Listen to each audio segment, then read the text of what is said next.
events like this. There's no place in society or the world for people like this. It's really, really, really got me pissed off. Even thinking that such things have happened and reading, these really alarming experiences people have gone through. And furthermore, not even just ban the people doing it. If this is a reoccurring theme where it's bad behavior generally, ban the race.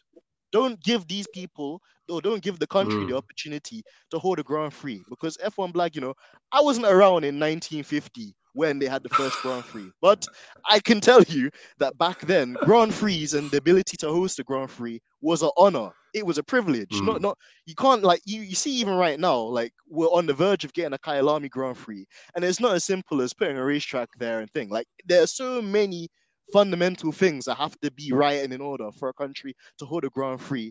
So the bare minimum should be a place where the organizers and the people there managing the race, managing the spectacle, are overseeing these things and proactively doing something about it.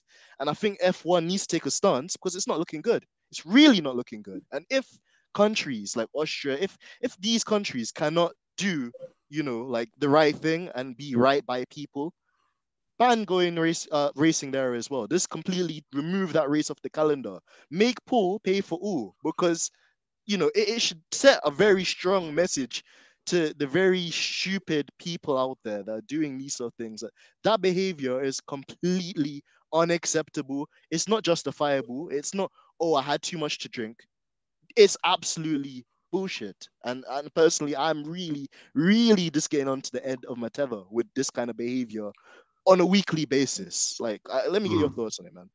No, yeah, I mean, listen, I can't echo that enough.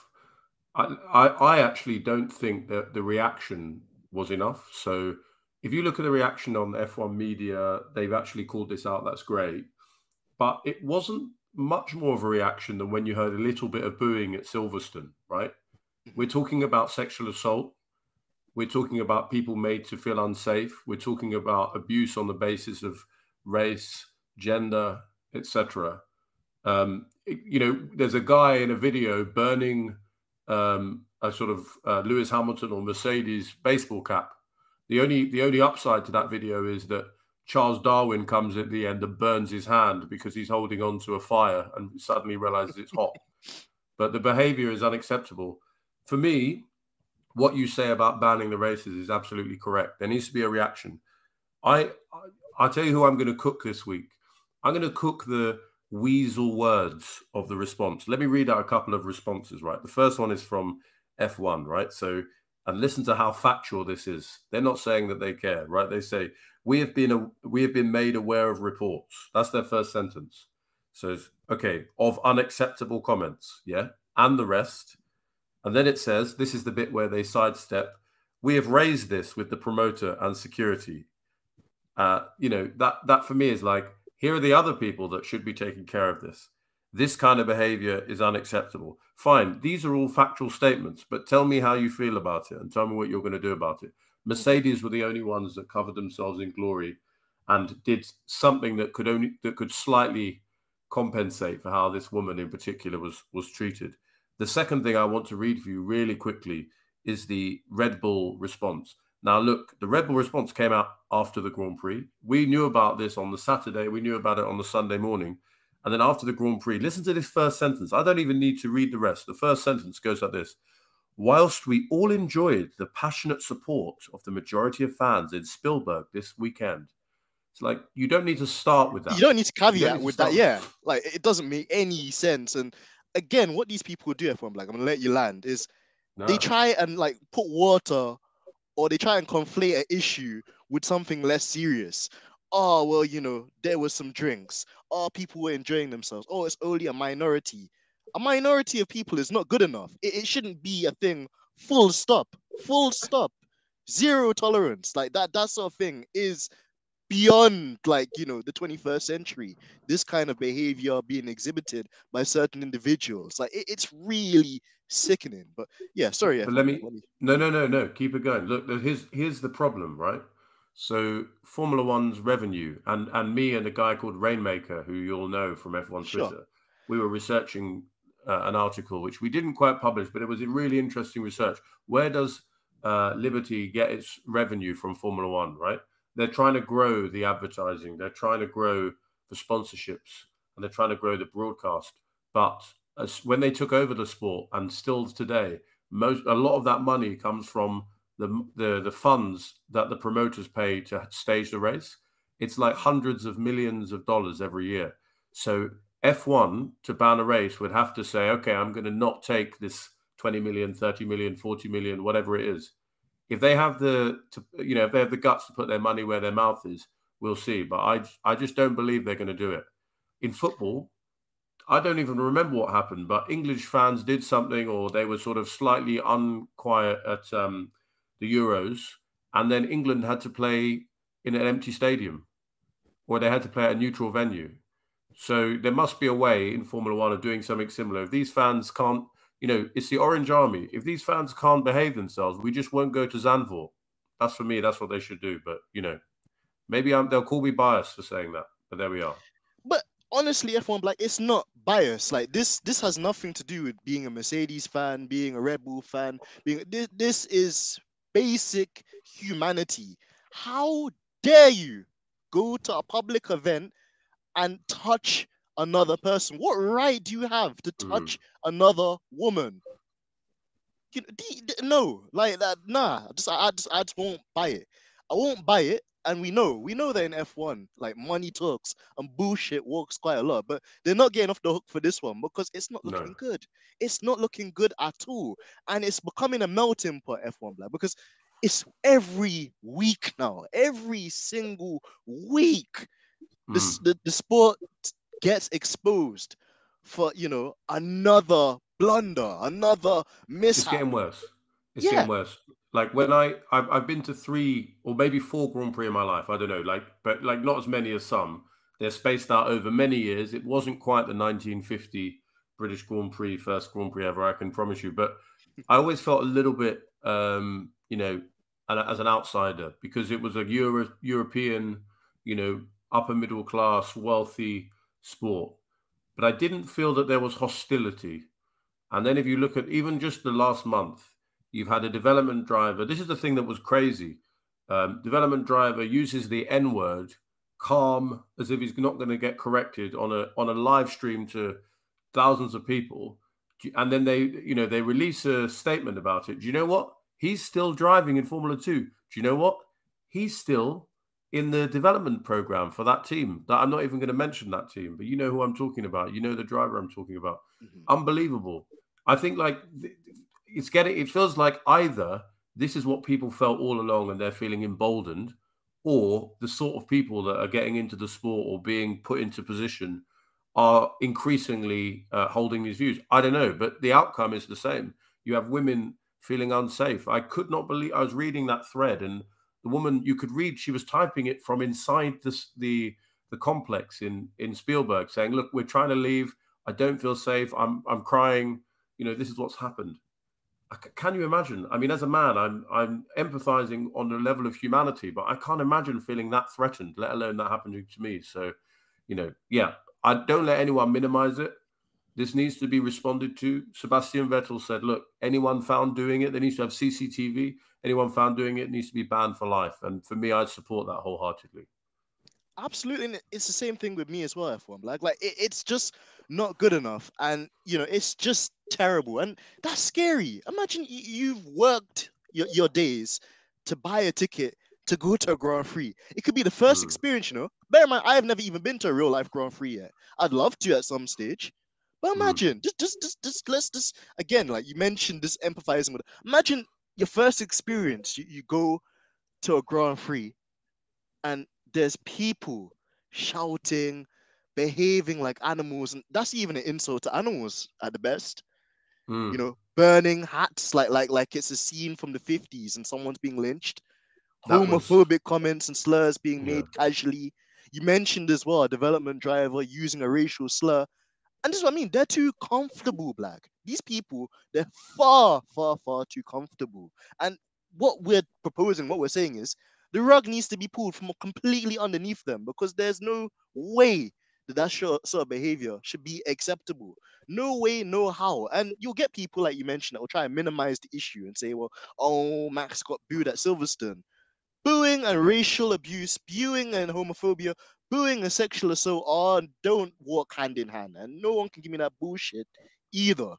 And to get into this as well, let's briefly touch on the whole booing thing, because my personal view, which I said in the previous episode we recorded last week, was that essentially in sports, booing is a bit like pantomime. And, I think sometimes it's done in poor taste and Mm. sometimes it's wholly unnecessary, but it's part of the game. You see it in football. If a player doesn't play well, they get booed. If a player has a scandal off the pitch and they come on the pitch, they get booed. And I've seen Lewis Hamilton booed for less. I saw Lewis Hamilton in the 2019 Grand Prix at Canada force Sebastian Vettel into mistake. The FIA correctly applied the rules that day. Mm. Lewis win the race and he get booed for a decision which was completely correct. And bear in mind, he didn't even make the decision. The FIA made the decision, and he's the one that got booed for it. So don't come and tell me about Max Verstappen getting booed at Silverstone. When the people and it's not necessarily him, it's the people he's surrounded with are so backwards.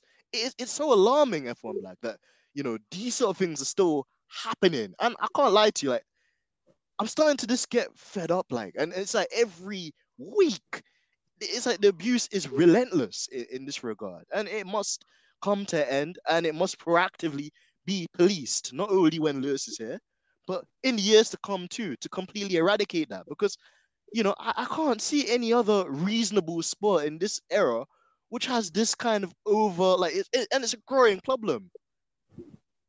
Yeah, I mean, the only sport in my head that I try and compare it to is football, because I grew up with football, and if you're American, then you can mistakenly call it soccer. But Soccer. the booing is a bit like in football. You might see a player go down, and then you don't like them. You're like, oh, boo. Now, if that player stays down, like they might have broken their leg or something, or it's serious. If you keep booing, then that's no longer sport. That's a lack of humanity. If someone has a snap and crashes into a wall at like 150 or whatever it was, 130 miles an hour, you might have the decency to just pause and wait for them to kind of get out of the car. Yeah, if you want to boo them after that, might not agree with it, because you might not have a legitimate reason to boo a guy other than one reason that he's different to everyone else. But that might be different. If you boo a guy that's literally just smashed into a wall, can you imagine? And I'm not saying that this would have ever happened in Britain, but the crash that we had in Silverstone off the start, the car flipping through the gravel, flipping over into the catch fence, over the tires, over the tech bro. Can you imagine people booing that? Like, no. Of course not. It just wouldn't make sense. It wouldn't make sense. Exactly. That shows you it's ridiculous. You don't boo someone that's like had a serious incident. Now, I think I probably tweeted it. As soon as there was a bit of booing at Silverstone because Max had a 360 on track, just a little spin in the rain, we were like, hey, everyone just sort of cheered.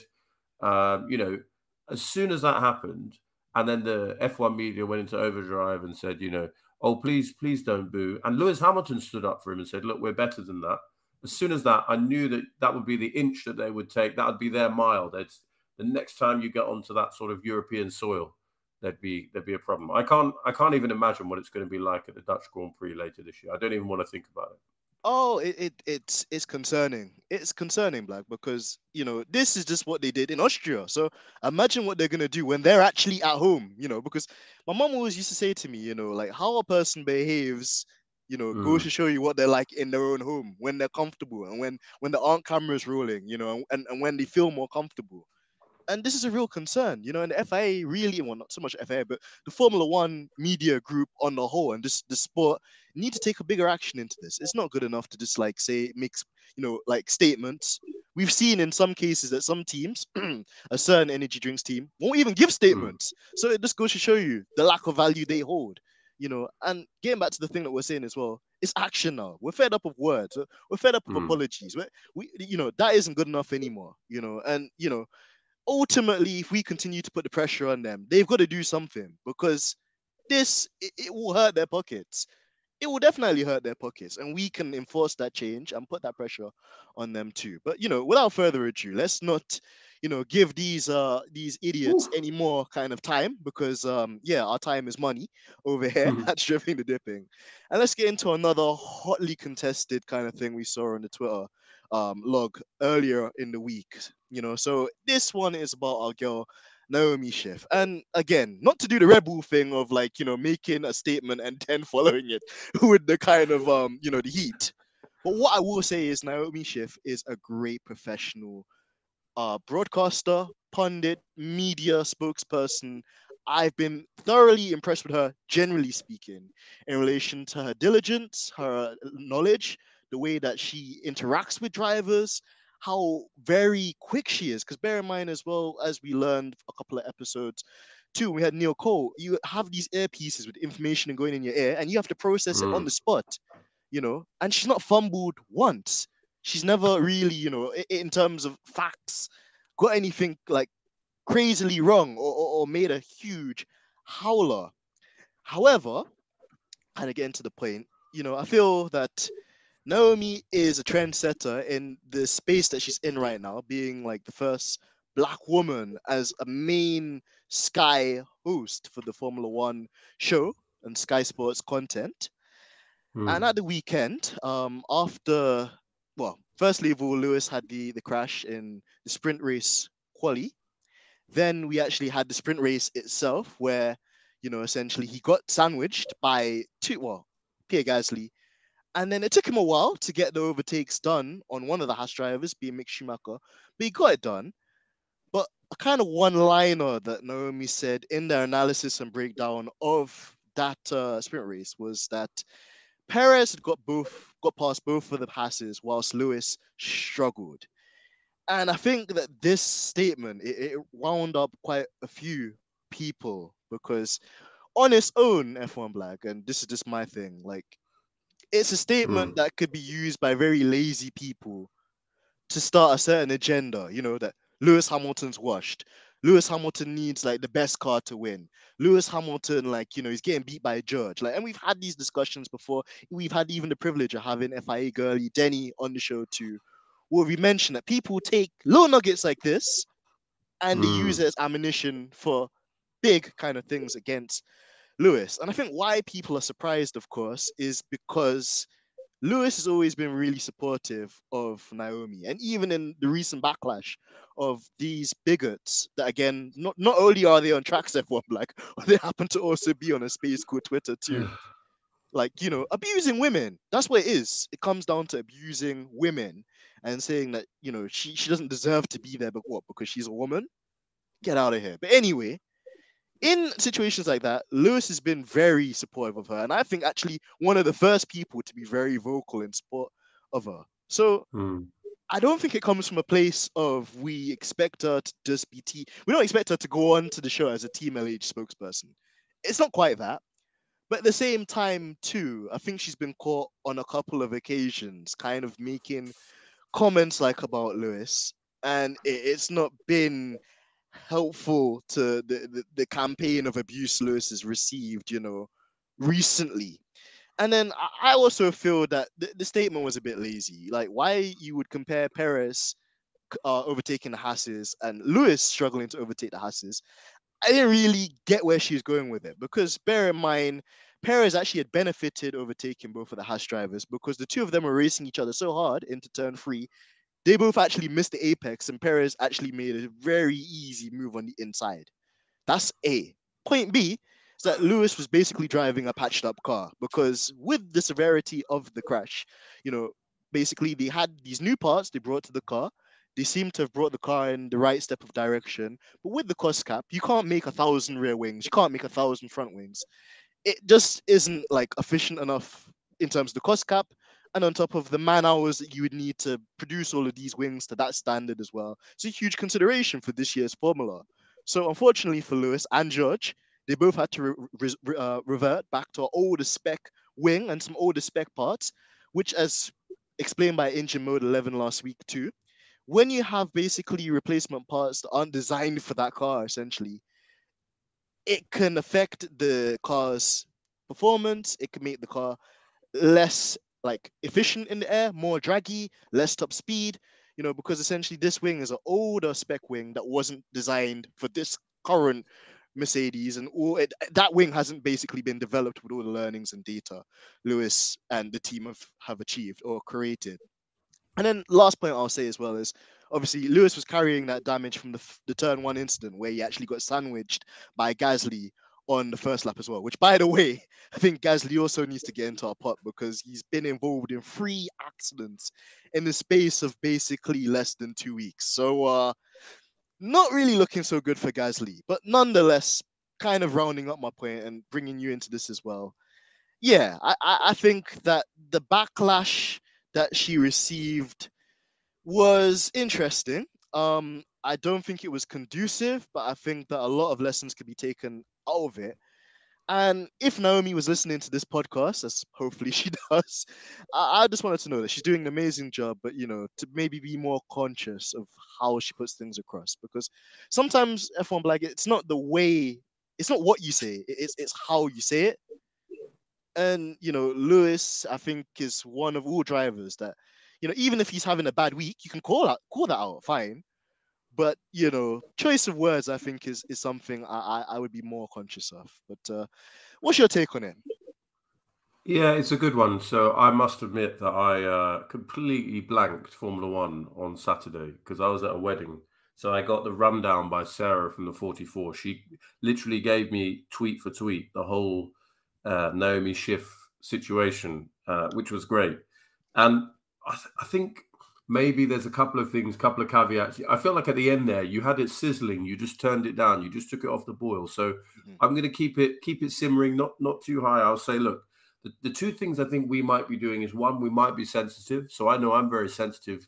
If I sniff that someone's trying to put out a narrative, oh, Lewis hasn't done as well as George this weekend, or Lewis's performance, blah blah blah. I'm always sensitive to that. So first of all, I think to give her dues or to put some context in there, we might be a bit sensitive. The second thing is, and this is like a really tricky subject.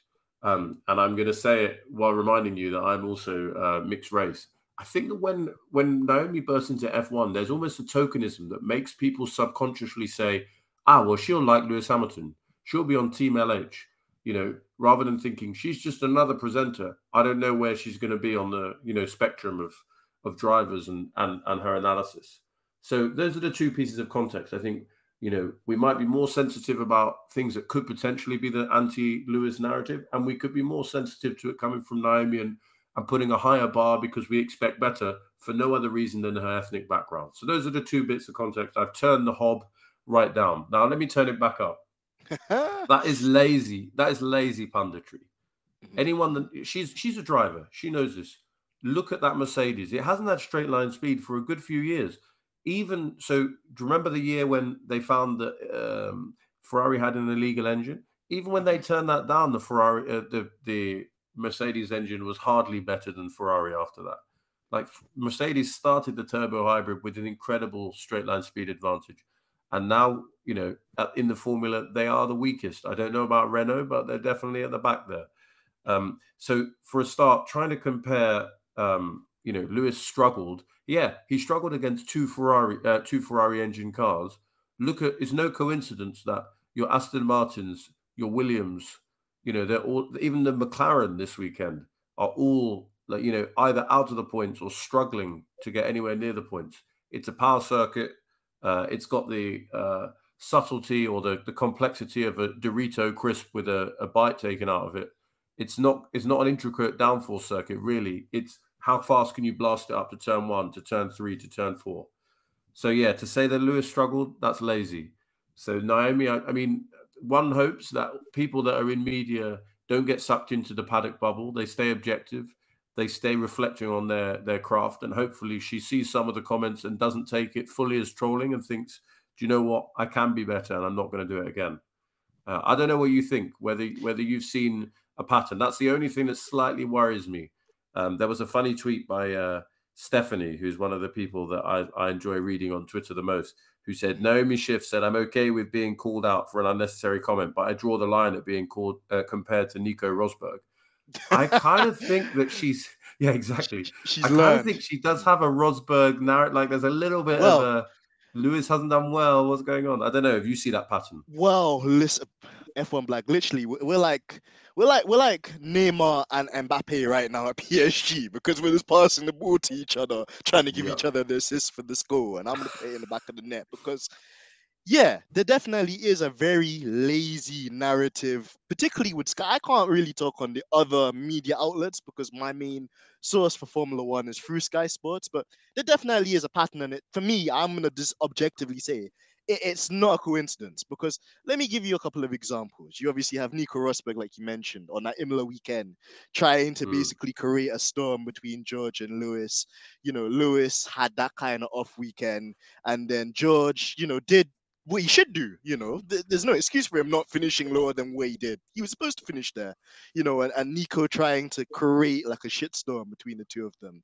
Then obviously we had the British Grand Prix where Lewis really drove his heart out. He really had an immaculate race, and had it not been for Mercedes and the bloody 4 second stops, and maybe the safety car as well, the result could have been Mm. very different. But even Ted interviewed Lewis after that race, and it's the backhanded comment of, "Oh, Lewis, you were the fastest car," and Lewis correctly on the Oof. money right there said, "What?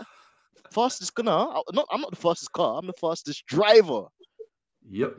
And that's the thing where I really hope that these guys, they show more appreciation and more respect for Lewis, because it comes across sometimes quite distasteful how they go about making these backhanded comments. Another example I just thought was, so thinking about as well, is even on Sky News. Like, I was watching this whole kind of like issue on an issue kind of thing going on with the country, and the first thing they showed in relation to the sports segment is they're like, "Oh, and we have a race at Austria this week, and it all started off with Lewis Hamilton and Mercedes having a very poor start, with Lewis crashing out." But then they didn't even mention that George crashed too. I was like, what the hell? So you only mention it when it's something negative, it's Lewis's fault. And when it's something positive, then you don't give Lewis his flowers, and it's the car, or it's the team, or it's somebody else.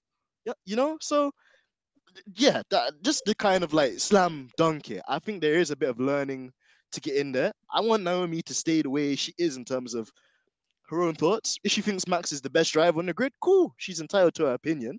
But at Mm. the same time as well, it's just that careful, and she should be aware because she herself has been getting a lot of abuse, and a lot of kind of like stick. And another thing I saw as well is that she was getting called out by people, and then she was kind of responding, and well, that was a tweet I saw. It didn't really look like she was kind of reading the room. The kind of thing I saw was like a defensive kind of response, rather than, okay, these people are kind of getting onto me. Why are they getting onto me? And like taking that holistic view, So yeah, I think there's something for us all to learn. I think going back to the earlier thing you said as well, and turning the hub down now that we've done a little cookout here as well. That's the starter, all done and cooked up. Yeah, Yeah. I think our expectations as fans maybe need to be a bit more kind of like thing and empathetic, because bear in mind it's our first year with Sky Sports. So maybe there will be a time where she'll open up and she'll be more comfortable and really express how she's feeling. But when you're somebody new in an establishment where like you're the first of your kind, you're a trendsetter, you're gonna have to kind of like walk on eggshells, and sometimes you're gonna have to kind of do the things that make you uncomfortable, as Neil Cole said a couple of weeks ago. And even with Lewis, like when Lewis was at McLaren, like even this is image, he had like level one Mm. standard haircut. He wasn't really rocking too much jewelry in the McLaren days.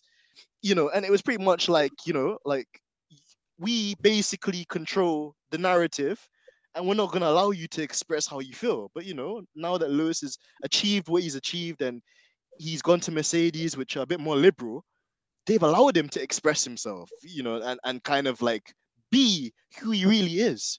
So I have that empathy for Naomi as well, and it doesn't come from a bad place. I don't dislike her at all. In fact, I think that she's one of the most intelligent like pundits on the panel, which I think is also like, maybe when you flip it, maybe a positive that people care about what she's saying. Because again, if people didn't care about Naomi, they wouldn't respond. They wouldn't, I don't see anybody saying anything about Simon Lazenby or Crofty or Damon Hill, because those guys are not as relevant, as Naomi, and Naomi's the first of her kind. She's a trendsetter. She's the blazer. She's the boss. So yeah, it goes both ways, and I think it was good that the conversation was had because I think on both camps, those things that could be learned. And just on that kind of note as well, so moving on to the next topic, which was quite kind of a funny one I saw on the Twitter log as well, F1BLAG, was bad boy Mick, bad boy Schumacher in the cut. Because listen, our boy, he scored his first points like last week in Silverstone, and man, his balls dropped. We got a completely different Mick. This Mick Schumacher, like this is like the Mick Schumacher I think we expected to get when he first came onto the scene. Like, like I almost turned into like Crofty or like whoever was the person that said, is that Mick? Mick's going quickly because he performed so well in Silverstone, and probably had it not been for Max's interesting transgressions, which we're going to get onto later on in the show, I think he would have scored more points. But just to see this racer, like, he really wasn't happy with the team and essentially their call to kind of keep the cars as they were. And at times, it actually seemed like he was the faster driver out of the two between him and Magnussen. So he's really holding on there. And because he couldn't get past Magnussen, he had Lewis like hot on their heels. And then even a couple of other cars. I think the two McLarens and one of the Williams, I think, were on the back of that pack too. It might have been Bottas actually, caught up to the back of that train in the sprint race too. So yeah, before we even touch on the race result that he got, like, what do you think of just like this like new bad boy Mick? People are saying that he's going through a villain era now. I must admit there was a kind of a Twitter short or something, like a little short video, and his face just had a whole new like range of emotions. It's like a computer game where you get to create a character, and like when you get good at the game, it lets you have a few more emotions. Like his face looked a little bit like what is that, Devon? What was that guy called? Devon Butler or something? Devin Butler from From the yeah, Codemasters games. he kind of was like he turned heel, he turned bad guy, and just started looking like they asked him like should have your team cost you today? And he just looked into the middle distance and looked pissed off. Pardon my French. So I mean, what do I think about his performance? Ultimately, the attitude is secondary to the performance. He's getting points now. He's matching or beating his teammate. Thank God that he got a good teammate. Can you imagine if the bar's not set high? This is what Mario Andretti was saying the other week. He sets his targets against the best in the class. If you're in the back of the grid in the slowest car and your teammate is bang average at best, and that's an insult to average, you don't know how to raise your game. If you've got another guy that's getting a second a lap out of the car that you didn't know was possible, then you start climbing that mountain and trying to get there. So yeah, his performance absolutely night and day from the start, the first test, the start of the season where Magnussen was fastest in one of the test days, fastest in one of the sessions. I think he was in online to get a P4 at one point. I can't remember if he got it. And Schumacher was nowhere to be seen or barely scratching around. And now, yeah, he's absolutely on it. And fair play. Let's see if it's consistent. But that's actually, a huge improvement. And let's just think about it for a second. We talk about the narratives. When Bottas was let go, there was a little bit of like, yeah, well, Bottas has been there for 5 years. But there was also people questioning George, is he ready? He's only been in the back marker team. No one's asking those questions now. And it's the same with Schumacher. Like Mick Schumacher's career, if you talk to people about 3 races ago, was finished. They were like, he probably deserves, to get moved on at the end of this season. Now, I don't think he does. And if you then factor in how marketable his name is, he's booked himself another season at least based on the last 3 races, which shows you how strong it's been. I mean, we could delve into the question about whether he should have been mad at Haas. So I don't think that, unless it's, critical for a world championship, then I don't really like team orders. I was on a space, I think it was a Thanos space the other day, and Ruby was saying the same thing. I think obviously it's a very modern phenomenon that you would say to your team, could you change the order of the cars, please, when you're fighting over 6th and 7th, or whatever it is. I do think, however, that he had a right to be annoyed that he wasn't sort of right up behind Magnussen getting that slipstream that he would have needed. So for me, he shouldn't have necessarily been asking the team, or he's ambitious. Let's ask the team. The team was right not to give it to him. But, keeping that slipstream, keeping that protection from a charging Hamilton, he probably had a right to be a bit annoyed on that one. I don't know what you think there. Yeah, thank you for asking me the question, Blag. And yeah, I'm completely on the same page with you on that one too. I think when you're a team like Haas, and bear in mind they haven't brought any upgrades as well, which is something we'll also discuss in the back end of this episode. But they're in a position where they've not been hitting the marks, in the last couple of years. Basically, the lifeline of the team was hanging by a thread because Gene Haas was like, if it can't get better, I don't want to be here anymore, basically. So every point to Haas, whether it's this generation or the previous generations, makes it's fatal to that team's existence. So I can understand it from that point of view. I can also understand it from the individualistic point of view of Mick, because bear in mind he was on a good run in Miami. He messed it up when he crashed into Uncle Seb. Uncle Seb's Aston Martin, he mashed it up, but we forgave him for that. He could have got points in Monaco in a very treacherous conditions. He wrote the car off there. Then he was really, really close as well in some of the previous races, like Canada, for example. And then he turns up in Silverstone, finally scores points. He's no longer a points virgin. Finally pops that cherry.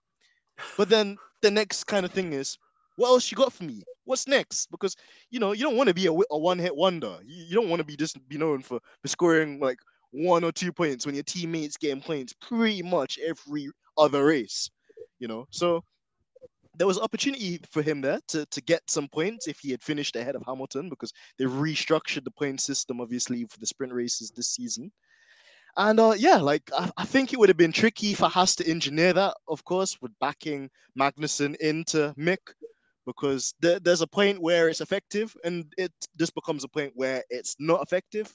And we also have to bear in mind as well the character that Kevin Magnussen is. Like, he might do certain things for the team, but Kevin is an out and out racer too, and he would take milk away from a baby, So it's not in his nature, I feel, to do that either. So, and also just something that came into my head there as well. You remember the kind of crashes that him and Grosjean had in the very memeable Rich Energy Haas from a couple of years ago too. So it's a tough one, and I could see probably where Mick was going for it. But in the great words of Martin Brundle, I think it was ambition before adhesion. It didn't quite stick. And, I think that he should have realized that although he didn't score the single point for the sprint race, he was still in the prime position for the actual race, because he was still in the top. By virtue of finishing ninth place in the sprint race, he qualified in the top 10 for the actual race, which then he converted into a P6, which is absolutely sensational. So yeah, really good. And you'll get a couple of people out there saying you shouldn't have criticized the team. It does make the team kind of look a bit bad, of course. And we've seen also the same thing with Charles, which is probably the next topic. But it's good that Mick's showing a different side of his personality, because up until this point, I just thought he was a mama's boy. I can't lie to you, F1. I was like, this guy, he's got blonde hair like his mom. Like, he's got like the eyes of his mom. He's very well spoken, more like the mom. Shout out Karina if you're ever listening to this podcast too. I was like, yeah, like, I know it's Michael's son, but yesterday and the day before yesterday, he was Michael's son. I love the sauce. I love it. And it was shades. This is face. It reminded me of shades of Michael Schumacher at Spa when he went to do a Will Smith on David Coulthard, when he said, you're trying to kill me, when he was very angered by what David Coulthard did to him at Spa the time they crashed. So it's good to see that energy. It's good to know that Mick cares. It's good to see that scoring these points now is giving them a right kick up the backside to continue making progress, because this is development, and kind of segueing it into the next topic as well, like that will put him in a pole position seat to get a Ferrari drive. Because bear in mind, he is a Ferrari driver at the end of the day.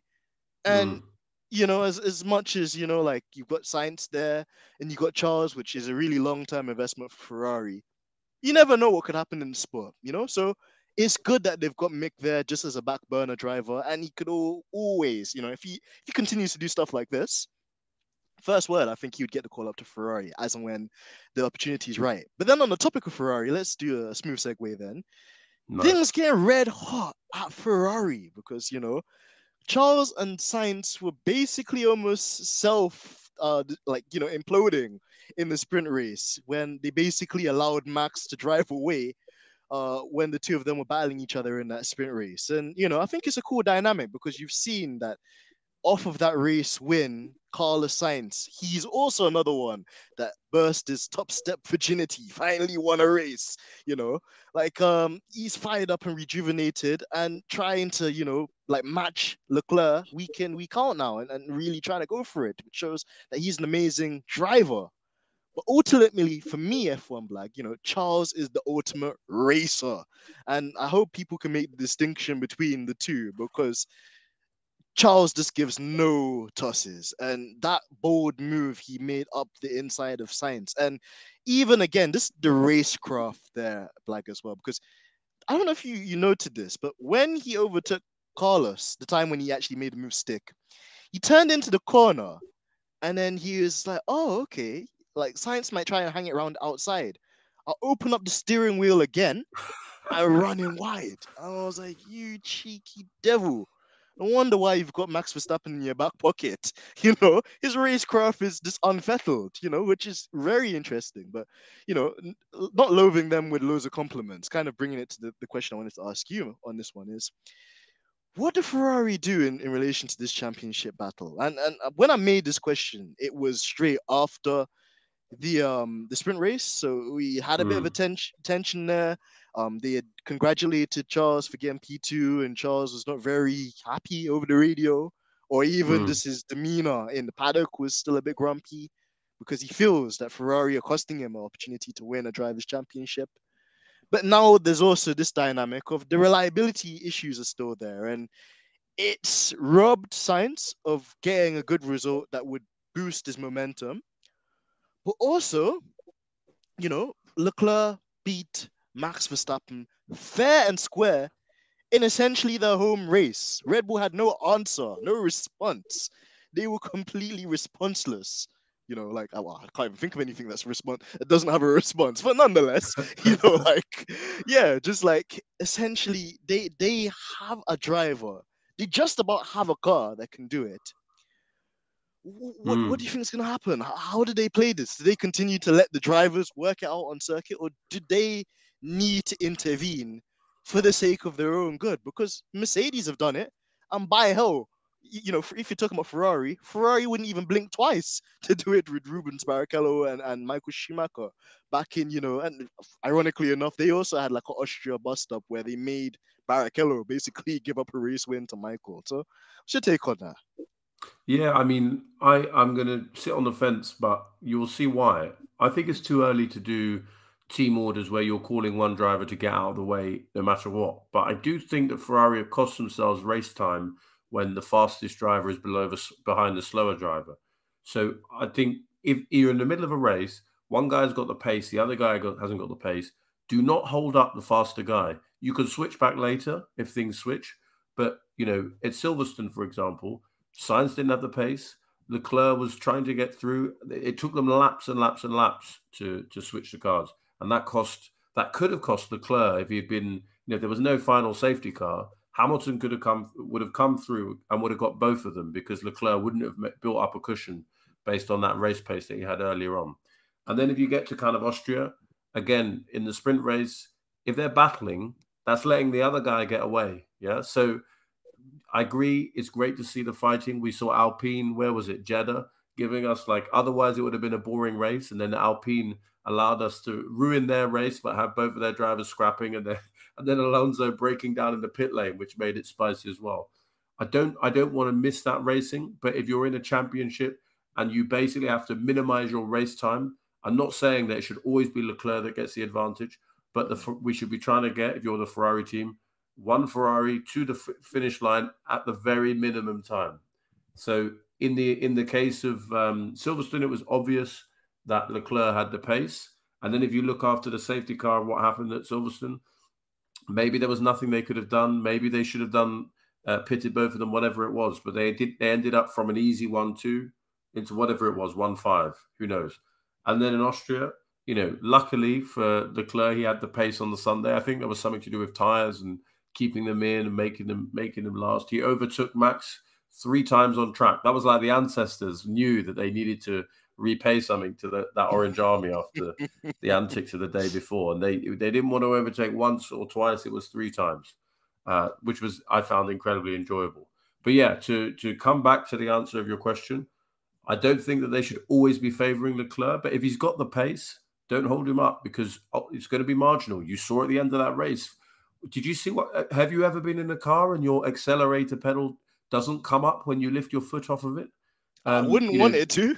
Like, No, it'd be a exactly. very And he scary was experience. saying he had to put his foot to pull it back up. And, I can't imagine trying to drive at 200 miles an hour at the top speed doing that. I mean, look, here's a question for you that I think I'm a Hamilton fan, I'll be honest about that. And I think you are too, Mr. AMG. But who's got the worst reliability? You've seen issues with, for some reason, last race, Max started going slowly. There could have been damage. It could have been a technical problem. And he's had a couple of retirements through the year. And then yesterday, or earlier at the weekend, we saw probably the worst explosion of a Formula One engine I've seen on camera for a long time. The engine cover was popping out. There were, a fire within seconds.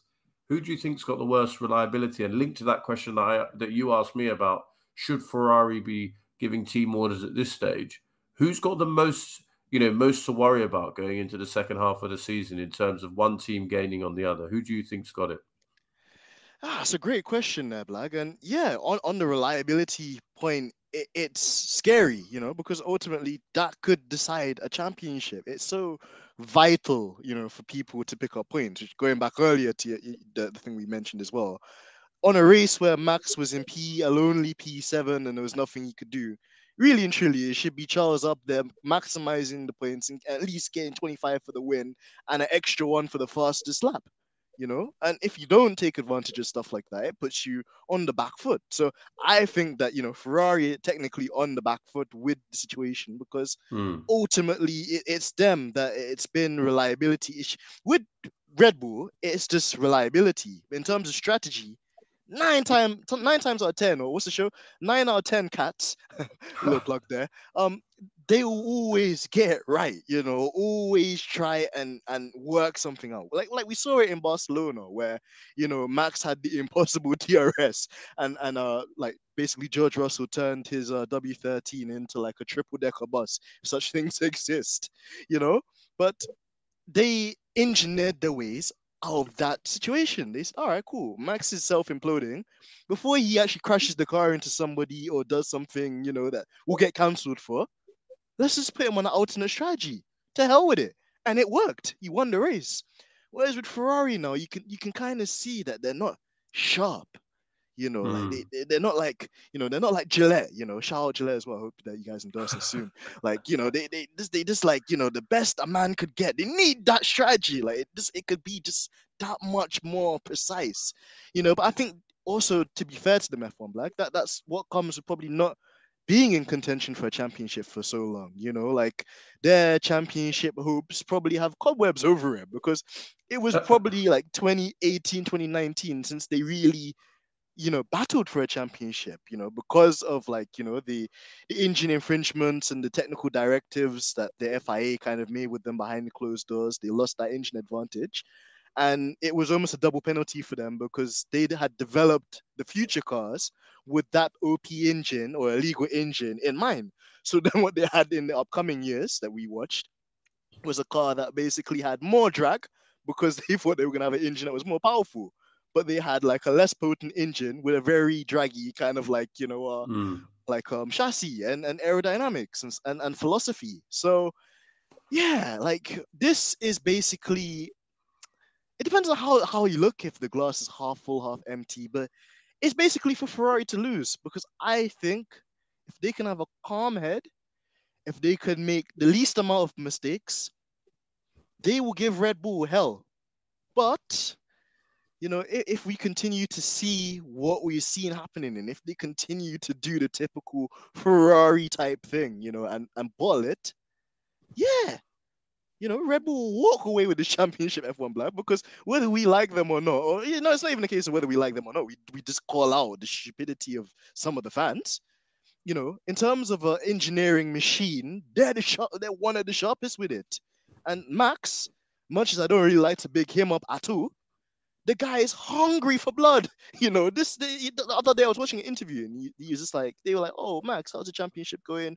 What do you think you could improve?" Yeah, they need to make my car better in qualifying.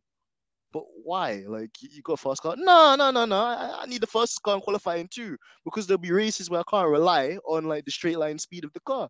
So I need to be on pole, and I need the car to get me on pole, so I can dominate the race too. Like, this is a team which we know, through last year's Michael Massey gate, they will leave no stone unturned. So, if Ferrari think that they're just gonna win the championship purely on the fact that the Ferrari, they're deluded. They're extremely deluded. So, in a very convoluted and long way, that's my answer to your really great question. Ferrari could do this, but they have to do it. And another thing I'll mention as well is it's an interesting time at Ferrari. And I think what's going on F1 Black shows why Michael is regarded as one of the greats, because essentially Carlos and Charles, they are basically Schumacher in one. You've got Charles, which is the out and out racer and will take risks and kind of doesn't see danger. He just sees red, and he pushes the car on the limit, and he could do 20 qualifying laps, back to back like nothing, but he's fragile, he's not got that kind of like, calmness, which I'm gonna thing with that the smooth operator has, Carlos Sainz, and that kind of thing that Michael had too, where he's able to get the team around him and he's got that compassion. And also, what I will give Carlos, in relation to his abilities as a driver, is his mental capacity is so underrated. Because there've been so many times where Ferrari said, "Yeah, we should box," like in Monaco, and Carlos had the mental capacity to say, "Nah, you guys aren't messing me up like that. You guys are not putting me on Plan B or Plan Z or whatever you want to call it. These guys have just boxed for intermediate tires. I could make a lick if I just stay out on these wet tires and then transition straight onto the dries." That's a master stroke of mental capacity. We see it again, in Silverstone, where again the team are like, "Oh yeah, try and hold up Lewis and 10 Carl." He said, "Nah, I'm not doing that. You lot are not doing that to me. Like, I deserve better than that. You can't do that to me. Do you know who my dad is?" like that's what Carlos Sainz was like, So yeah, just like it's funny how Ferrari basically have two drivers that have the best traits combined to make something like Michael Schumacher, you know. And if they had Michael, then they'd be winning more championships, So yeah, like it's so interesting just to see how that team's operating right now and how like they've basically got two drivers that offer two complete different things. But in the most brilliant and perfect driver, you ideally want both of those traits in that one driver, which I think Michael was, and Lewis is as well. And there's a lot of great drivers like Michael Andretti that have that mental capacity, but also the emotional and just like gladiator mentality to rag a car by its neck and extract the performance, in the most kind of unpredictable and unprecedented conditions there. So yeah, I think really good that we touched on that too, because it's a very interesting time at Maranello for sure. I think that's going to be a really cool segue for us to get into the next part of the show and next topic, which is the FIA. A shout out to Malik for this acronym, which I think needs to be the title of the podcast, Georgina. FIA, fraud in Austria. I think that's a great title. That's an absolute worldie. Because again, we're here again, F1 Black. We're here again because they've been back at it again with they've been consistent and being inconsistent with these decisions. Because namely, they give Alex Albon a 5-second penalty for forcing off another driver off the track, in the sprint qualifying at turn 2. But then they didn't punish Max for doing the same thing to Charles back in 2019 at exactly the same corner. Then also, if you want to take it back a week before, if you want to re-eat wine like Craig David, You also have to bear in mind that it happened again last week when Perez basically forced Lewis off the circuit at turn 3. And then also, they then didn't give a penalty to Albon for basically understeering into Seb. When actually, like, basically Lewis got a 5-second penalty for understeering into Albon in 2020. So for me, F1BLAG, like the stewarding like levels, they're all-time low.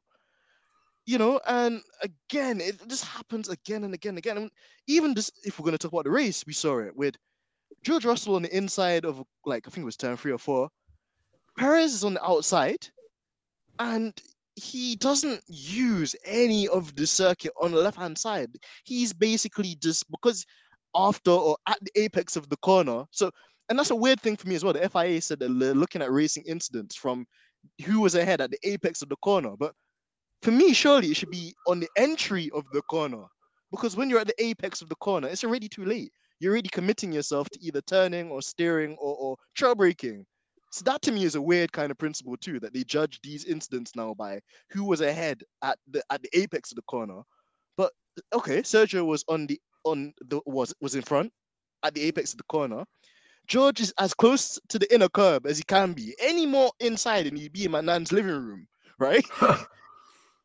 Perez completely turns into him like he's not even there. Whilst he has space, an abundance of real estate, on the left-hand side. Gets tagged, which I think is on him, and the FIA give George the penalty for that, which is nuts to me because he was the one on the outside.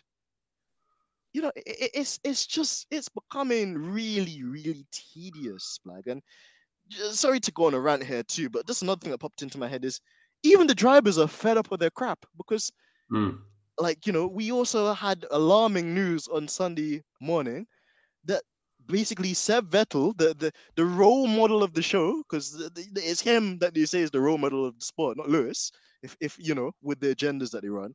So the ambassador of the sport walked out of a FIA meeting.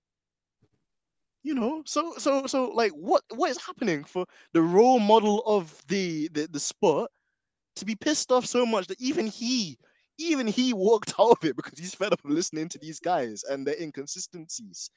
And just like the lazy kind of responses that the FIA have given in terms of Ben Sulayem saying, oh, well, you don't get race directors on eBay. I don't care where you get the race directors from, mate. You need to get some better race directors because the standards have been diabolical. They've been a disastrous monstrosity by most standards. Bless him. Charlie Whiting would be looking up from the sky, rolling in his grave, at some of the disastrous decisions that they've come to. And it doesn't seem to me, Blag, I'll be honest with you, now that we've got this revised regime, that it's got any better. I think that the drivers are actually more confused, and actually you have two race directors, Niels Vittage and the other guy as well. And decisions are like inconsistent week in and week out. And then also as well, they had another howler on the sprint race qualifying. Sergio Perez thought he was he thought he was like, probably one of the villains in a James Bond movie, if we're going to talk about James Bond. He thought he could sneak through the back door by that audacious corner cut at turn 10. And it was only in basically what is Q3 that they picked up on that he cut the track limits and he set basically a legitimate lap to get into the final qualifying session, which is still crazy to me. And he doesn't, like, the FIA don't get away with that because they have, in inverted commas, a video assisted referee system now. So how did they not pick that up? I feel like it's all about overcompensating. So, like, I don't know if you've played, like, you're doing keepy uppies with football, whatever.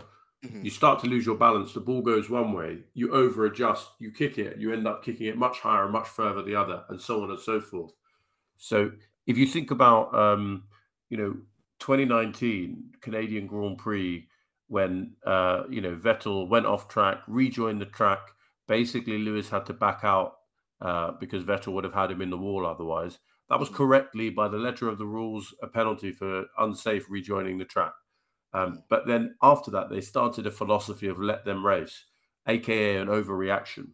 And then at the Monza Grand Prix, you got to the point where Leclerc had Lewis up alongside him and then steered. So it was into, what would it be, turn 3. so the second chicane, he then turned away from the corner to push Lewis basically into the escape road. Their tires touched, and then nothing happened. He got something called a black and white flag, like a yellow card, and they said the philosophy here is let them race. I feel like they've now gone the whole other way after Abu Dhabi, where they said, "Oh, well, you didn't think that we applied the rules correctly, so now we're going to change the rules for outside overtaking, and then we're going to apply them a lot." So if you look at what happened at this weekend, I think it might have been a different steward, so that's not going to help. You have two race directors. One of them might have one philosophy, one of them might have another, and I think George said that. And then the other point is, if you basically are on the inside of a corner, you're up alongside someone who, might I add, is trying to overtake you, and then you're turning in, you're tight to the apex, and they hit you. What more can you do? I feel like we need to be grown up. This is not a PlayStation or Xbox or Nintendo Wii. We need to give each other room. If there's contact, we'll see what happens. But, Perez had a load of room on the outside. Meanwhile, if you look at consistency between weekends, you saw Albon getting penalized for something that both Perez and Max did in abundance in the last race. What we need is the stewards need to back off. We need the drivers to take more responsibility for their quality of driving. We know when, like, everybody knows when people have taken the mickey, and ultimately, if they keep interfering in the race, and they keep interfering in a way that one day everything's black, the next day everything's white, left right, then we're going to have a nonsensical result. And guess what? Liberty won't get the money they want. They won't get all those new people tuning in, because I can't even follow this sport, and I've been watching it for nearly 30 years. So long story short, and then I'll come back for a question with you. They just need to look at the rules, because they changed them at the end of last season. They need to simplify them back down, because at the moment, the way the rules are written, basically you can't overtake, because if someone squeezes you and you hit them, somehow you can be penalized. Or if you try and go around the outside, someone on the inside doesn't owe you any room. It's just complete madness. They need to simplify it down. That's why Seb walked out of the briefing, because people were making both arguments at the same time. There's no logic. But let me ask you a question, Denz. We look at is it Wittich and Freitas? I think are the two guys. We look at these guys as not doing a good job. We saw Massey just completely did a terrible job. Here's the question: is it time to say, well, maybe being a race director is a lot harder than it looks? Maybe Whiting held it together for all those years because he was like incredibly good. I don't know. What do you think? Do you think actually they're never ever going to find a way to make this good? For me, it looks simple, but maybe we need to pay some credit, put some respect on Charlie Whiting's name. What do you think? Yeah, absolutely. Great question there as well, Blag. And yeah, I mean, if it was so easy, then they would get it right. But there's so many. The problem I think you have, Blag, is that the sport was it was when the money came in, the sport became political. We know that, but the sport has become overly political now, and you're seeing that, like, for one team, like, the rules just get completely disapplied, to be honest, and disregarded. And then when a driver from, like, another team that's a midfield team or another team does something, the letter of law is applied with no kind of remorse or at all. And I think that it's because Red Bull have engineered this kind of agenda to the FIA and to the stewards that, like, basically they have something against Red Bull, because when Charlie Whiting was alive, he never used to take none of Max Verstappen's bull crap. And Max ended up losing a lot because of his overly aggressive style. I don't know if you remember the time in Mexico where he forced Sebastian off the track. So basically, he forced Sebastian off the track, and then he tried to back Sebastian into Ricardo, ironically, just so the team could get points. And, Charlie Whiting was like, nah, you're not doing that. And he lost his podium.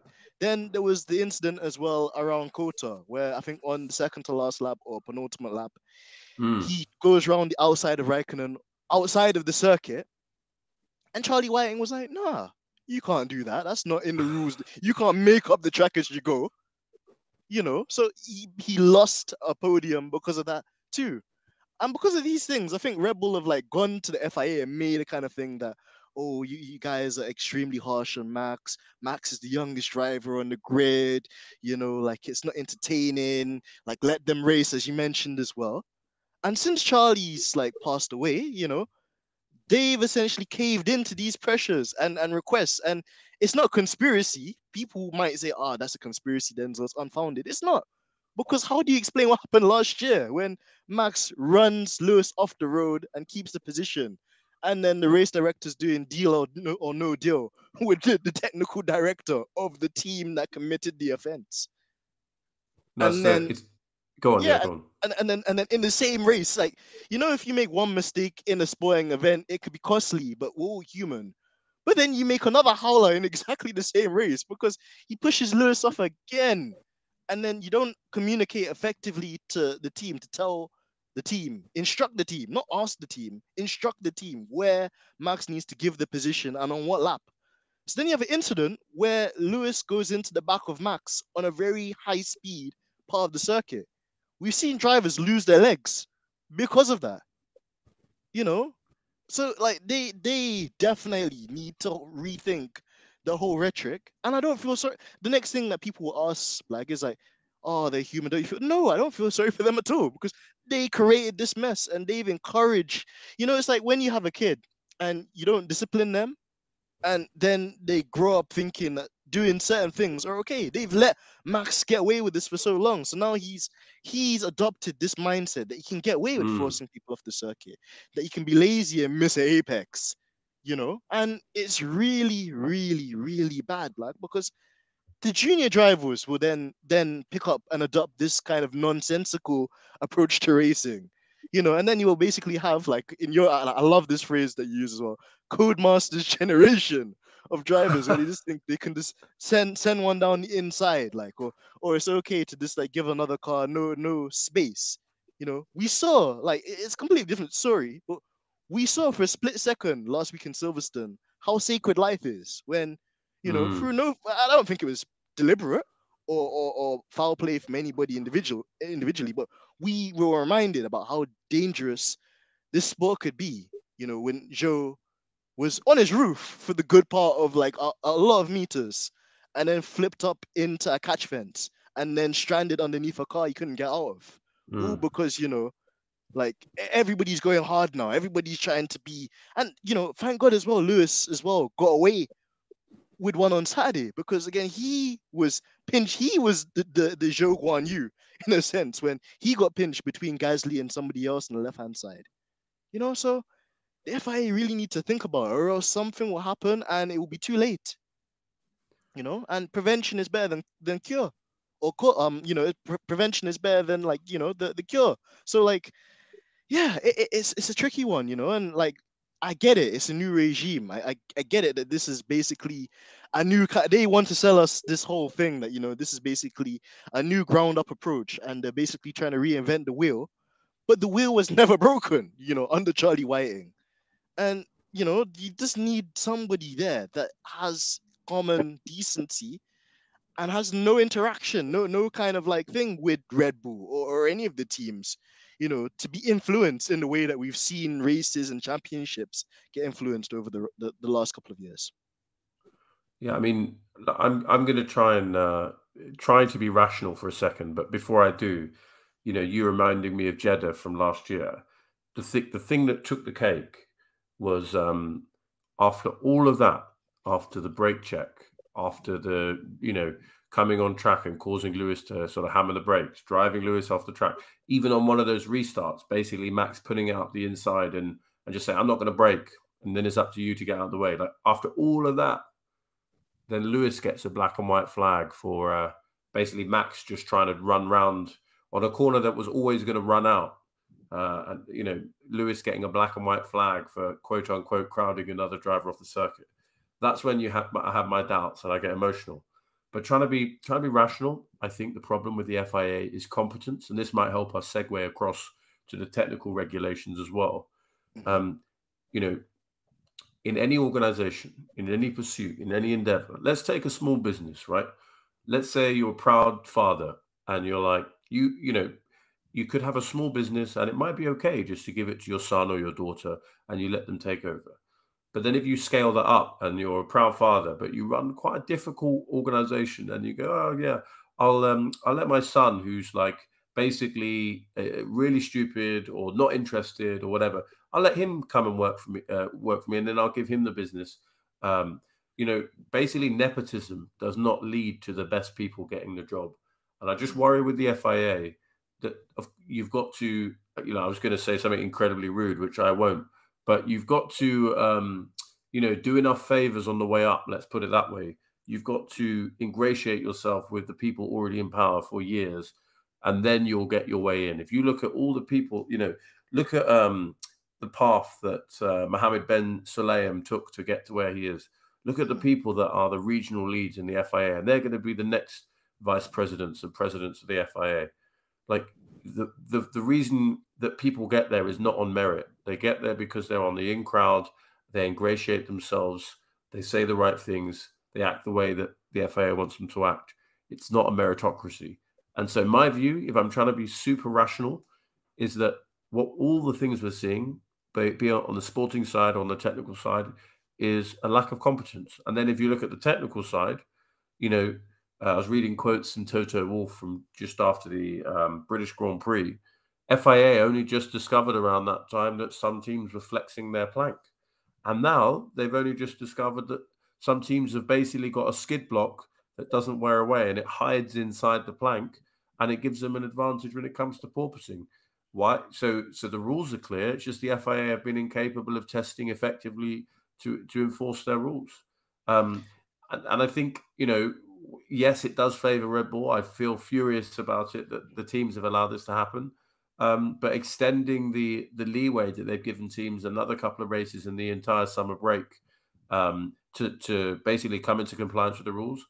You could argue that the FIA is just purely acting in favour of Red Bull, or you could argue that they're embarrassed that they're incompetent, and then they don't want to basically show that up by then all of the lead teams suddenly jumping up and down like kangaroos on the track, and it will just highlight their incompetence.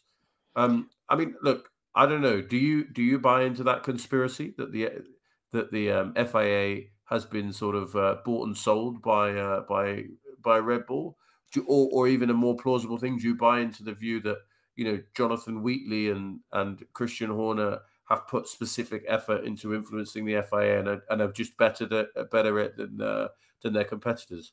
I don't know. Or do you think it is just the fact that the FIA is incompetent and then is trying to hide and not sort of embarrass itself by then compounding bad decisions? What do you think?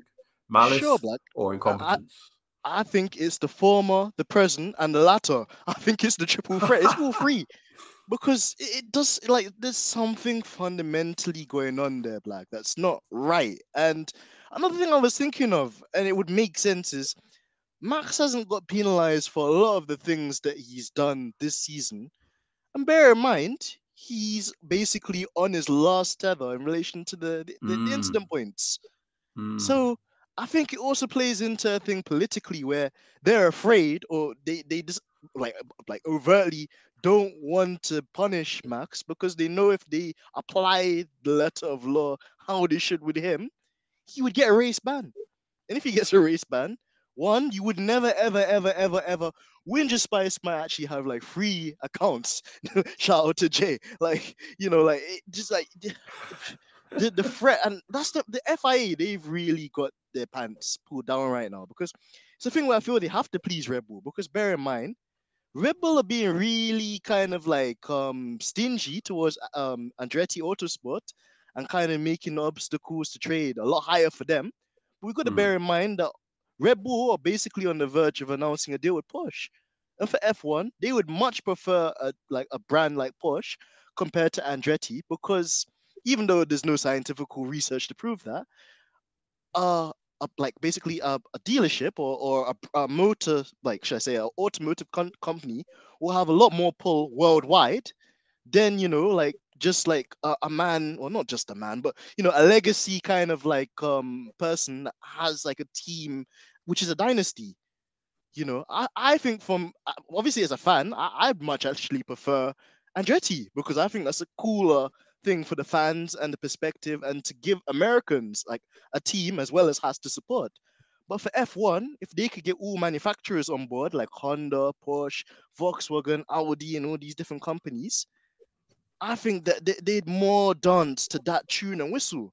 So it's a thing where I also feel they don't want to upset Red Bull because they know that basically Red Bull have this deal with Porsche, and Porsche coming into F1 in terms of engineering is a huge thing, for their kind of marketability and, for just brands like Ferrari, Aston Martin, Mercedes, and all these teams, to have that kind of pull. So it's so political, man. Like they really kind of Red Bull basically engineered and marketed their way into favor. That's what ultimately comes down to. And the other thing I Mm. mentioned too, like they're kind of lazy, and the laziness is in the incompetence you mentioned too. And if it was a thing where they could just simulate every single race and have no input in it, they would do that. But when they're put in a situation now where Max has done something which breaks the rules, but if you apply the rule, then he could potentially get a race ban. They don't want to do it because then they're going to be seen to be interfering with the championship. And just like you correctly mentioned too, a similar thing that we had like in Canada 2019 with the Lewis and Vettel thing, where they applied the rules correctly, they did the right thing, but then they caved into the social pressures.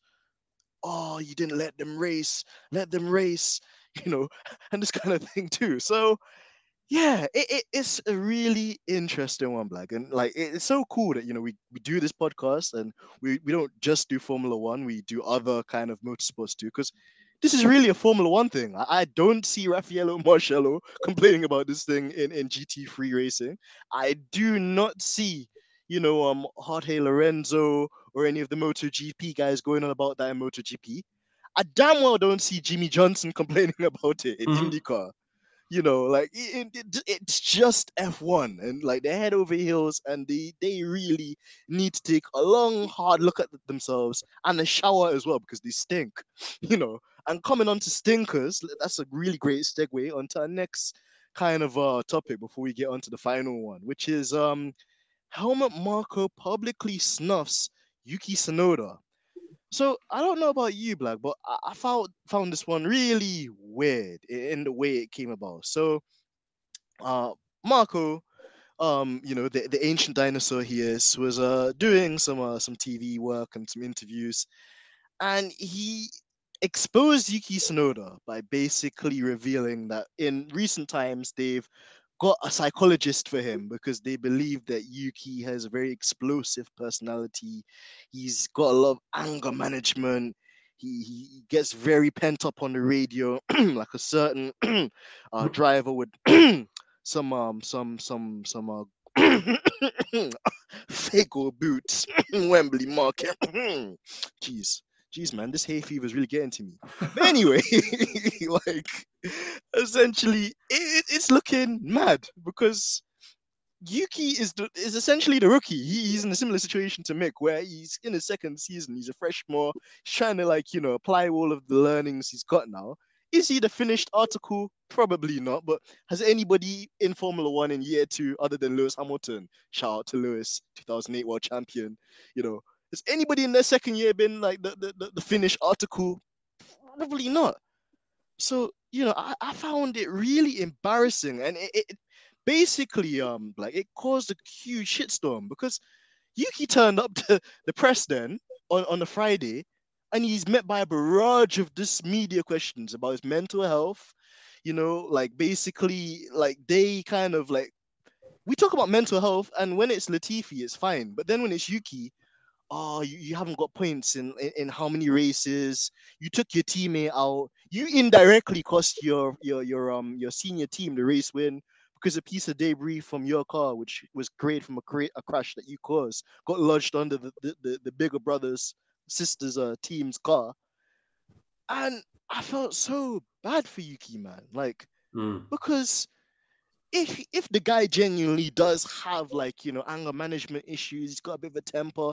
Maybe there's a language barrier there too, because bear in mind, like AlphaTauri, they're an Italian outfit owned by Red Bull, but a lot of the mechanics and stuff like that are Italian. Yuki is Japanese, obviously.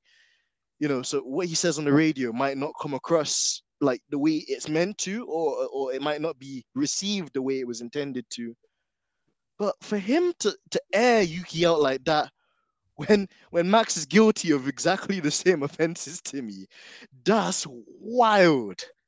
And like in a moment where I think, for example, another team principal like Gunter Steiner or Toto, they would put an arm around the driver. You saw Toto do it even this week because they asked him, both of your drivers bend basically two cars which had all the fancy blingy parts on them. Are you angry? And he said, no, how can I be angry with them when they've been driving a shitbox for 10 races? And now we've got a car that's okay, it can fight, but it's very on the knife edge. I can't be angry at them. And he jumped to the defense. But Helmet, on the other hand, completely like chucked Yuki underneath a bus, man. And Mm. I don't know if that was the right thing to do. I don't know if that is the fair thing to do. What is your take on that, man? Yeah, I mean, I feel really bad for Yuki. I think it's Formula One has a toxicity because there's a limited number of seats, and so you start single seater motorsport with a dream of being a Formula One car. What's graduate scheme a popular graduate scheme has 100-to-1 ratio of applicants to successful candidates. Like Formula One must be much higher than that in terms of people that at one point aspire and the people that get in. So, people are unfortunately willing to put up with a load of what when they get there. Then you factor in, I'm not as old as you think I am, Denz, but I definitely a lot more mature and robust than I was in my early 20s. Can you imagine being on the world stage as either a teenager or your early 20s, and then your boss is publicly slating you?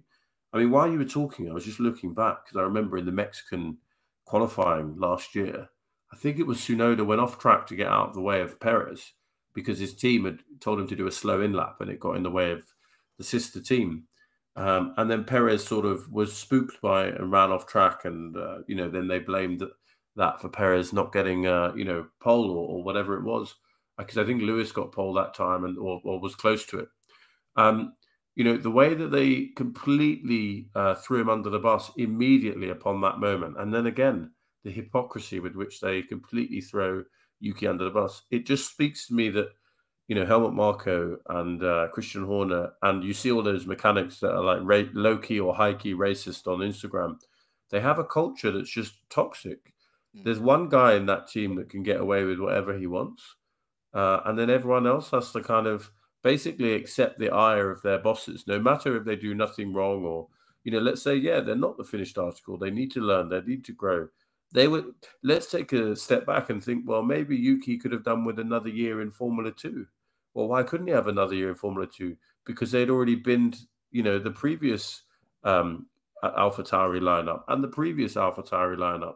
It's just a completely rotten culture.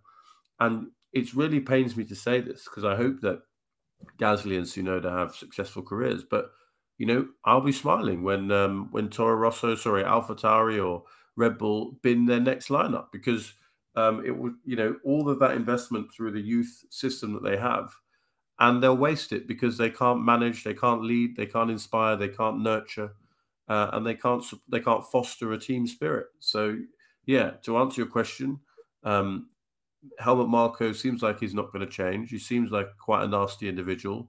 They, I was saying around the end of last season, there are some people that will sacrifice victory for their principles, and there are some people that will sacrifice their principles for victory, and that, unfortunately, for anyone that thinks that they're a good person and looks up to these guys as role models, unfortunately, the sad story is that these guys are the latter. They are win at all costs, and if that's the cost of the mental health of someone, a young 20-something-year-old guy, then so be it. But let me ask you. They were joking. I think it was after Silverstone because they were saying, the damage to Max's car was by the damage of damaged bit of AlphaTauri that came off Yuki Tsunoda or something like that. They were sort of saying, Yuki and AlphaTauri need to be better at giving gifts. I mean, how can they find blame in that? Where do you think this ends? Do you think that Yuki's got another year? Do you think they've got a pipeline that they're going to bring through? That racist Vips obviously deserves a go. Maybe he'll be the #1 driver for Red Bull before we know it. Where do you think this ends at AlphaTauri? Well, that's the thing, Blag, and you kind of answered your own question, like, because how I see this thing is it's just a meat factory. Like, it's just a revolving, like, door of drivers, and a lot of them don't get the right treatment, And you see that they leave Red Bull and then they flourish elsewhere. Look at Carlos Sainz, for example, or look at the likes. I'm gonna go even way back. Look at Sebastian Buemi, absolutely destroying the World Endurance Championship with Toyota right now. So it's not that these drivers need Red Bull. Red Bull needs these drivers at the end of the day, because Ferrari have an amazing academy. Mercedes, don't even get me started. They've got the little Italian kid, Kimi something. He's a bad boy. I saw this thing was like 1, 1, 1, 10, 1, 1, 1, 1, 1, 1. Whereas, like, Red Bull's academy, and all due respect to them, like, they're not all that impressive. It's Theo Porcher and Drogovic, which are absolutely destroying F2 at the moment. And you got Deruvala that's been there probably longer than, I don't know, something that's been there for a really long time, and that's the thing. And then you have Liam Lawson, which again hasn't really kicked off for him. Then you've got Mr. Vips, Mr. N-word Vips, Mr. And you know what's so funny as well? Guy said the N-word, got temporarily dropped from Red Bull, and now he's driving in F2 with a black helmet. So you don't like black man or woman, but you're driving with a black helmet. Funny that. But anyway, yeah, just they really got to figure it out, man, because they've lost some good people, man. Daniel Ricciardo, Carlos Sainz, Sebastian Buemi, John Eric Verne was absolutely smashing Formula E for a period of time too. Even Sebastian Vettel was like, you know what? Before these people tarnish me, or before you see what they did to Sebastian Vettel. Man had the receding hairline before he's even 35. Lord of mercy, Lord, like, like it can't be just like irony that like a lot of people end up just leaving. And I feel so sorry for Adrian Newey as well, man. They got him there like he's a hostage. Like, man wanted to leave like 3 or 4 seasons ago, and they said, "What? Nah, you think you could leave this stable? You know what? Well, you know what? Cool. We're just gonna put you on the road car division of Aston Martin because they had the Aston Martin partnership. And then after a couple of years, yeah, now you're coming back. You're coming back to the field. Like, it's a weird one at Red Bull, man. Like, they really are just a very strange outfit. And you know what it is? F1BLAG, maybe it's because they're not an actual manufacturer. And I can't, like, the last team that probably won a championship that aren't actually like an engine manufacturer, it's probably like Benetton. So it makes me think, if Benetton was still around with the Flavio Viatoris and stuff like that of the day, running them in today's kind of thing, would they behave like that? Yeah, I mean, and Flavio Briatore is hardly without his controversy. If you look back through his career, and I only hesitate because I think he's also got lots of expensive lawyers. Yeah. But you look at what happened in '94 with the Benetton, all the way Traction through to control. when he was banned with the Singapore Grand Prix 2009 or 2008, sorry. All of those antics, all the way through those years. Yeah, I would. You might be onto something. I don't know what it is, because I don't want to be, in favor of or against different types of business coming into sport, because I love to see a grid. I want 26 cars minimum. I want to see, all of those F2 champions getting a good shot and a midfield minimum. Whether that's always going to be the case, I'd love it. But yeah, the Red Bull, you know what it is? Red Bull's only had one team principal. They've only had one sort of head of their young driver program. You need look further than you need not look further than Christian Horner. You need not look further than Helmut Marko.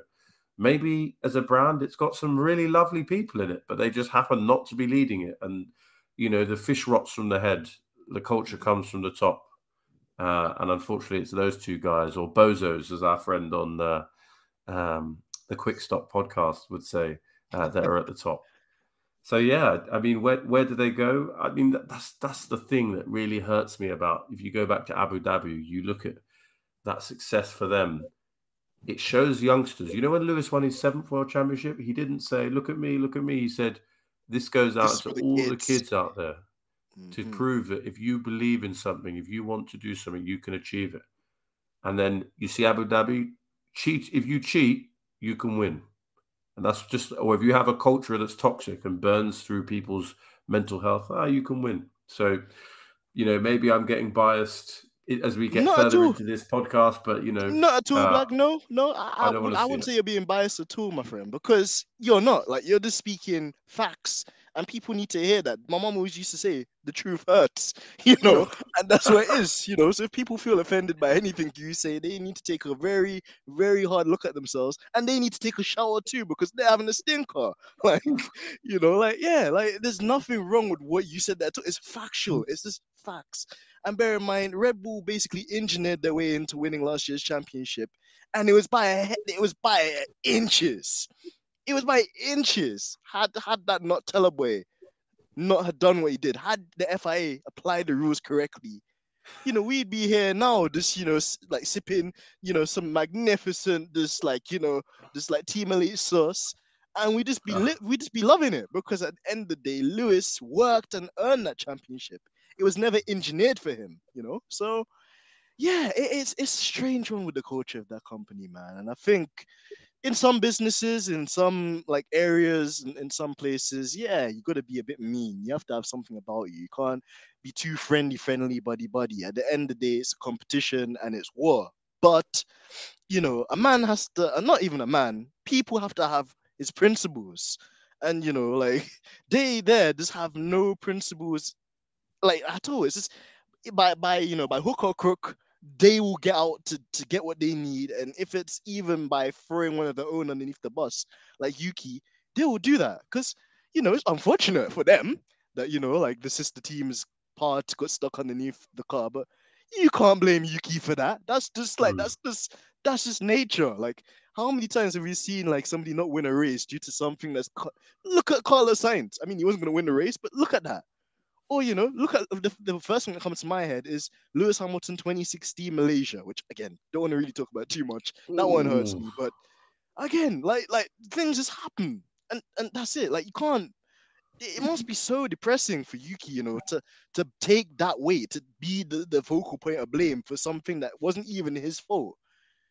So yeah, it's a strange one with them, man. But listen, we give them too much. We give them too much time. F1 Black, man. We give them too much attention. We give them too much clout. That's kind of part of the problem too. We need to just kind of like not even acknowledge them. Just air them, like like how probably Beyonce airs people in her DMs. But anyway, to conclude this episode, let's get on to the final topic, Black, which is expectations going into the second half of the season. So we've literally just completed the 11th race of the season in a 22 race season. We're at the halfway point now. And it's an interesting one looking back at it, Black man. Like, because there have been times where we've looked at these new regulations, the cars looked a bit cumbersome to drive at certain tracks. Then at certain tracks, for example, like what we saw in Austria, we saw the mother of all racing with like 6 cars battling it into turn 3.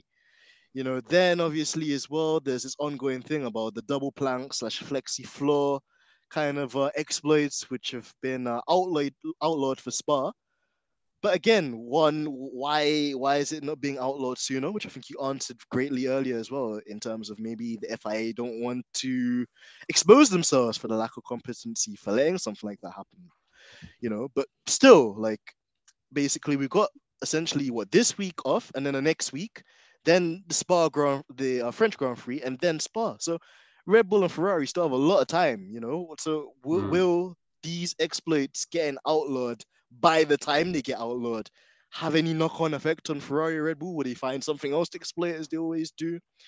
Also, the next question I want to put forward to you is who is the real leader? Who's the real Hefe, the real boss of the midfield battle right now? Because if someone put a gun to my head, like I couldn't tell you. Week to week, it changes.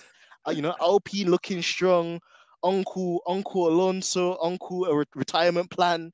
You know, once in a blue moon when the clock strikes twice right, seems to somehow rag that car and put it in places I don't really think it has a place to be, but they haven't mastered the reliability issues.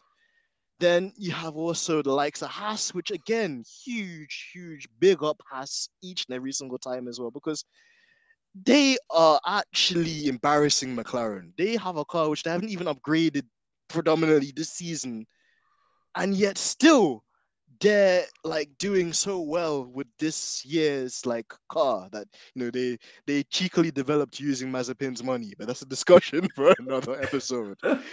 But and again, before I let you jump in as well, I love what they're doing, man. Like they're not trying to be like Aston Martin and trying to be like Williams and throwing problems at like a problem. They are like learning. I think again I referenced it earlier in this episode, like the Drive to Survive episode, where like you had the rich energy era of Haas, and they had all of this sponsorship money, and they were just blowing it out on like just throwing parts at cars. And in the actual same episode, it was funny because Magnussen was basically getting trashed by Grosjean in a pre-spec testing Barcelona Haas compared to a Haas that had all the bells and whistles. And it's because they didn't understand the formula. Whereas now, they've gone back to the recipe. They tried to get that strip in the dipping sauce, and they're slowly trying to cook up a madness because right now, they it's like they understand the philosophy of this year's formula. Obviously, they've got more technical support from Ferrari as well, which what these Italians are like. I'm not going to say anything for the Tifosi come from my neck, but that is so impressive that essentially they are challenging for points, and every other race they bag some nice points with a car which they haven't even really upgraded. And the scary thing is, when you do upgrade it, you would think the upgrade should work because they are taking the time to understand setup and maximize the most they can get out of this car before they do like Aston Martin and bring a green bull that's impotent. Or you basically have a Williams situation where actually Latifi's quicker than Albon in essentially a car that Albon should have been able to get more out of. So that's interesting. McLaren, I touched on them too. They were catching some stray bullets from me, getting some collateral damage on that as well. Again, struggling with the car, and you speak to Daniel Ricciardo and he's telling you the car has no mechanical grip. I'm going into corners and drivers are taking it flat, and I'm not taking it flat because I don't believe the car will do that. That's a problem. And then even Lando Norris in sprint race qualifying saying he's afraid to touch the brakes. How can big man like you? How are you afraid to touch the brakes in your own car?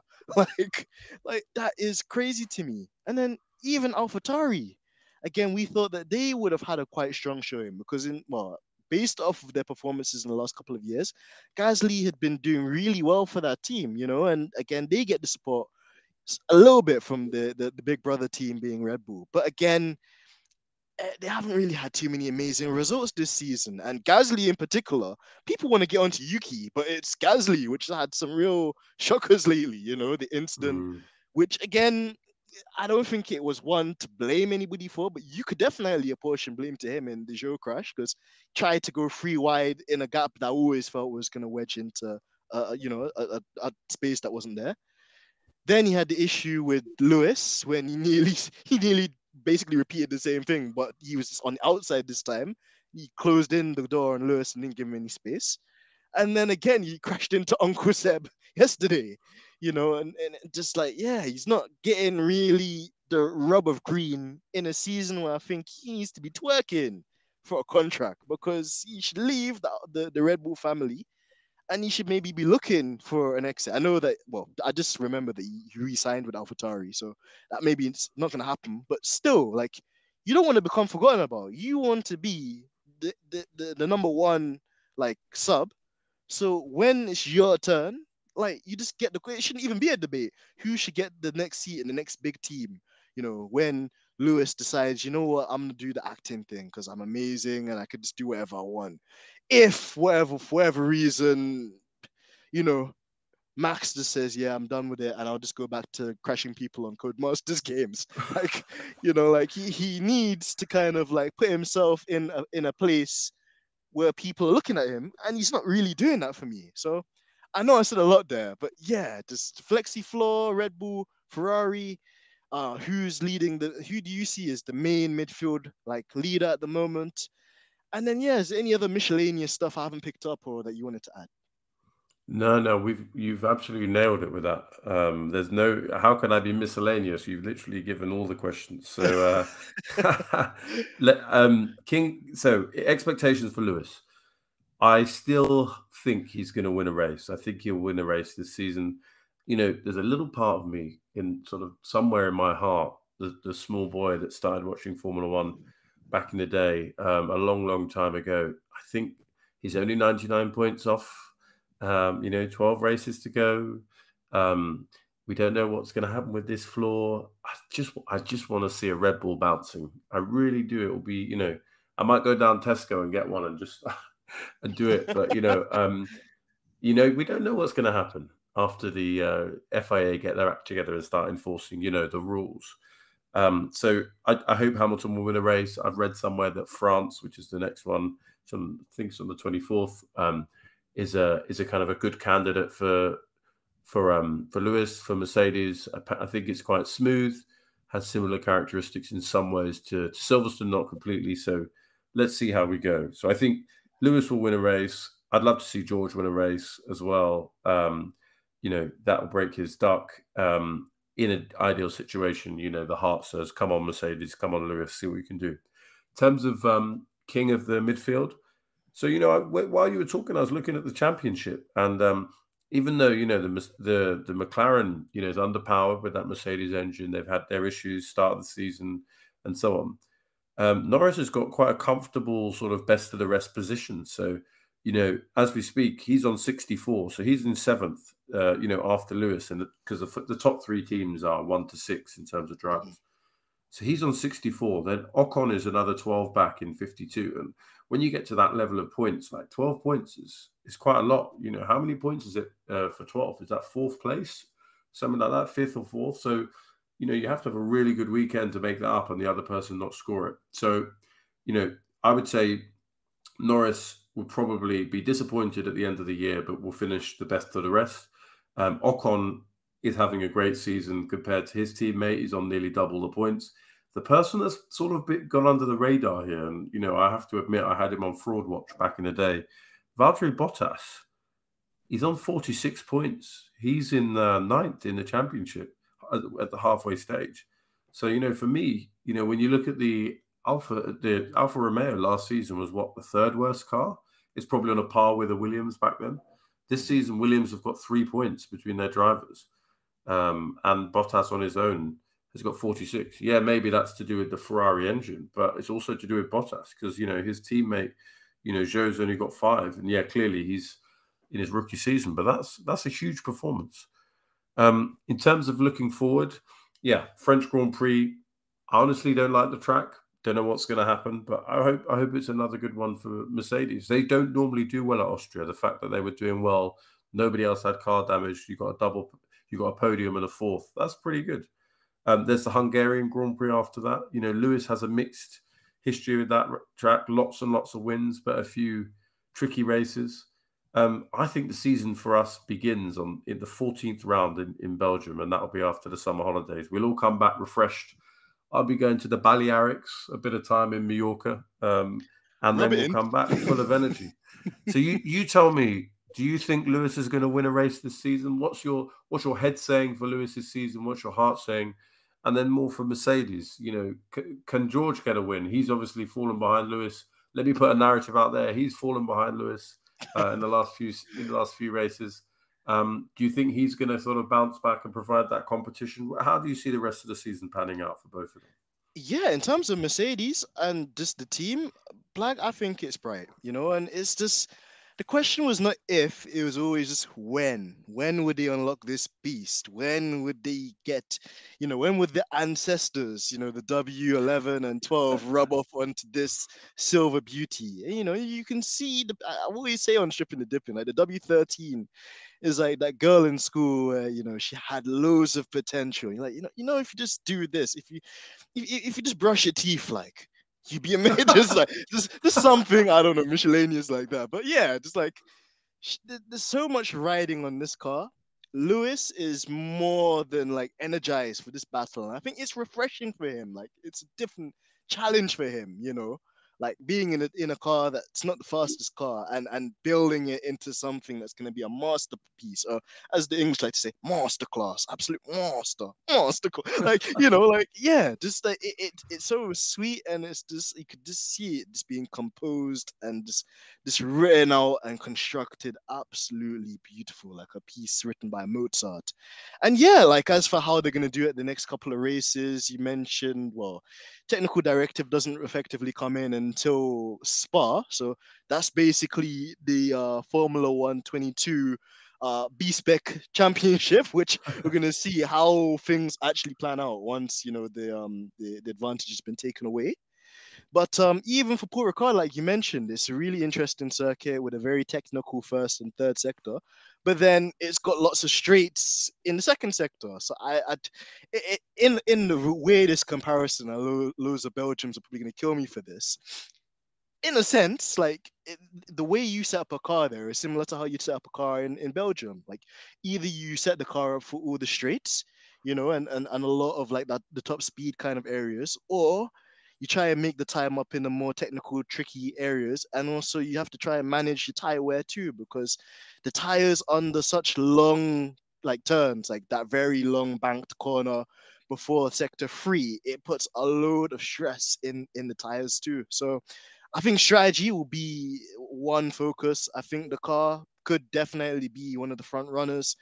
For the love of God, I think Mercedes need to pay, somebody out there to do something with like the pit stop guys, because Oof. again, another 4 second stop on the weekend was awfully painful to experience. And if you want to be fighting in a championship with Red Bull and Ferrari, like I mentioned, you got to get everything correct this year. It's not going to be like 2014 or 15 or 16 where you can just rely on Lewis's excellence. You have to make sure that everything's in check, everything's in order, and that everything's ready to go. So, it depends on what Mercedes really want. If they want to satisfy us, and if they really want to show that they're not washed up, that they can be expansive and resurgent and bounce back from turbulent times, then yeah, this is the ultimate opportunity to do it. But then there's also maybe the more skeptical side of me that thinks maybe they'll start putting resources into next year's car, because if they feel that they're on the break, like basically the fringes of a huge breakthrough that could make the next challenger, the W14, the one, then perhaps they'll start putting energy and time and resources into that too. So absolutely. And then on George as well, man. Next thing as well, I don't think that we big up George as much as we probably should as well. Like, George has been really, really, really impeccable this season. He's come into a completely new team. He's not let the likes of Nico Rosberg troll him into saying something that he shouldn't say, that could create unnecessary headlines. He's working with Lewis rather than against Lewis to actually, propel the team forward, and actually trying to learn a bit from Lewis too off the circuit, trying to learn how Lewis, like, de-stresses and like, switches off from Formula One and try surfboarding and try all these cool things that Lewis into. I love it, and again, going back to the media thing as well, just he's so well media trained and he doesn't say stupid things. I think he had a few moments, should I say, when he was at Williams, where we looked at it and said, if this guy's gonna come and he's gonna create an issue, we don't want him. And he hasn't done that. He's just played his role. He knows his position in the team, and he's just there. And when he's had the better setup than Lewis, or when he's had better parts than Lewis, he's maximized the package, which is all you could really ask for him. But just like any driver, sometimes you don't get the roll of the dice, and he's been kind of somewhat unlucky, with what happened to him at Silverstone when his like point streak came to end. And then again, I'd say actually he's the victim of like a stupid precedent that the FIA set as well, with this whole kind of like wheel to wheel kind of car ahead, car alongside, who's at front by the time you get to the apex shenanigans too. So, but that was always going to be the case. So for those out there that like to run agendas on Lewis and they like to prey on Lewis's downfall, don't worry, we got you covered as well. We see you. But yeah, like I can see a really good vibe going on at Mercedes, and I think on a really interesting note, I'm going to say this. I think Nicky would be really proud. I think Nicky would be looking Mm. down, and even without his input, he would see how combative the team have been, how they've come back from the shock, the horror, like the monstrosity of what was last year, and they've taken it in stride. And even shout out the mechanics as well, man. Like they rebuilt two race cars in the space of like 8 hours. Like my local Mercedes dealership can't even book me in for a service. So for them to actually do that, and give them something to go out there. I think again, this goes to show you that they're not done, and it still means a lot to them. And there's humility in defeat as well. There's humility. You don't have to win everything. You don't have to be like Max and cry. Man's crying when he loses a race.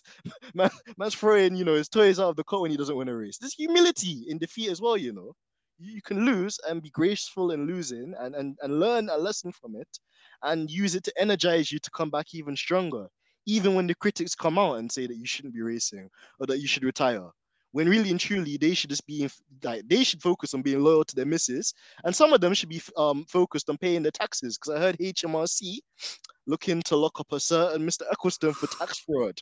But listen, on that bombshell, this has been the 8 p.m. How should I say it? The 8 p.m. debrief cookout. Again, a great segment, and it's going to be weekly too, so you can get the lovely dynamics of me, and of course as well F1 Piers Brosnan as well, just for all the sauce and all everything. And shout out Georgina as well. I don't think people realize behind the scenes the woman is a legend, and we're so thankful to her. She's so meaningful to us. She's really trying to create Mm. something different, and it's hard to be different. It's hard to be different. We can talk about that on another episode. But listen, Georgina's the GOAT, and luckily she doesn't drive a boat. She doesn't drive a W13. But she's amazing. I can't commend her highly enough. I can't encapsulate in words just how amazing she is. Especially with what's happening around the world, in Sri Lanka. And I do pray for the people there as well, that they can find peace, because the world could really need it right now in these times. And, it's unfair to the working people like her, the hardworking people like her, the people like her brother that are in university studying and making sacrifice for a better future, that things like that are being taken away from them, or they're not being able to live the sort of life they deserve to live. So, yeah, just wanted to put that out there, say a prayer for all the fans and followers that listen to us too. And also, guys, feel free at any time as well to shout out me and F1BLAG. And obviously, we've got the Stripping the Dipping account as well on Twitter. We love the engagement. We love the tweets. We want to know what you hear about. We want to know your theories. We want to get engaged with you guys, because this is what the community is about ultimately. We need to give back to the people that feel put us here. So it's amazing, to do that. And yeah, send us anything and everything. Funny memes, tweets, conspiracies, all here for it, man. And yeah, I will let the legendary F1BLAG take the final word on this episode. So yeah, tell us who we should cook next week. This has been Mr. Hammer Hammer. Oh yeah. Yeah, Lewis Hamilton is the GOAT. W13 is a boat, Lot of But mercy. Rewind. meantime, I've been Mr. Hammer Time when the winning is easy. We hope the winning will be easy, but until then, you'll have the cooking with us. Wherever you hear us, give us that review, give us that thumbs up, give us that like, that 5-star. You know what it's like. Really, it should be 7-star, 104 wins. But there we are. Yeah, but I'll take it. Exactly. I'll take us out on that note. It's been my pleasure to be joining AMG DENZ. This is F1BLAG. This has been the 8 p.m. debrief cookout. See you next week. Bye.